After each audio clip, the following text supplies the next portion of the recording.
రాష్ట్రంలో స్థానిక ఎన్నికలు మరింత ఆలస్యమయ్యే అవకాశం కనిపిస్తోంది. ఉప ముఖ్యమంత్రి భట్టి విక్రమార్క వ్యాఖ్యలు ఇందుకు బలం చేకూరుస్తున్నాయి. రిజర్వేషన్ల ప్రక్రియ పూర్తయ్యాకే స్థానిక సంస్థల ఎన్నికలు నిర్వహిస్తారనే ప్రశ్నపై భట్టి స్పందించారు. రాష్ట్రంలో 42% రిజర్వేషన్లు కల్పించాలన్న వెనుకబడిన వర్గాల ప్రజల ఆకాంక్షలు తీర్చడమే తమ ముందున్న లక్ష్యమన్నారు. పాలక వర్గాలు లేకపోవడం వల్ల నిధులు రావడం లేదన్న ప్రశ్నకు సమాధానమిస్తూ బీసీలకు రిజర్వేషన్లు కల్పించేందుకు ప్రభుత్వం ఆర్థిక భారం భరించేందుకు సిద్ధంగా ఉందని భట్టి తెలిపారు.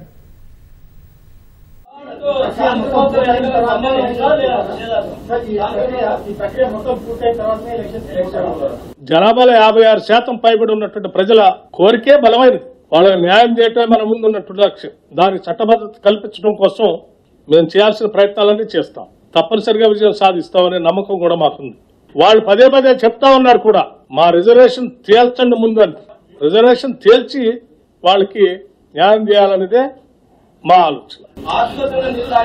ఈ రాష్ట్రంలో 56% ఉన్నటువంటి బలహీన వర్గాల కోరిక, వాళ్ళు రాజకీయంగా, ఆర్థికంగా, విద్యాపరంగా, ఎంప్లాయ్మెంట్ ఉద్యోగపరంగా కూడా వాళ్ళు కోరుకునేటువంటి ఆలోచనల లక్ష్యాలను చేరటానికి ఈ రాష్ట్ర ప్రభుత్వంపై కొంత భారం అయినప్పటికీ కూడా ఆ భారాన్ని కూడా మేము మోయటానికి సిద్ధంగా ఉన్నాం. ఇబ్బంది లేకుండా చూస్తాం.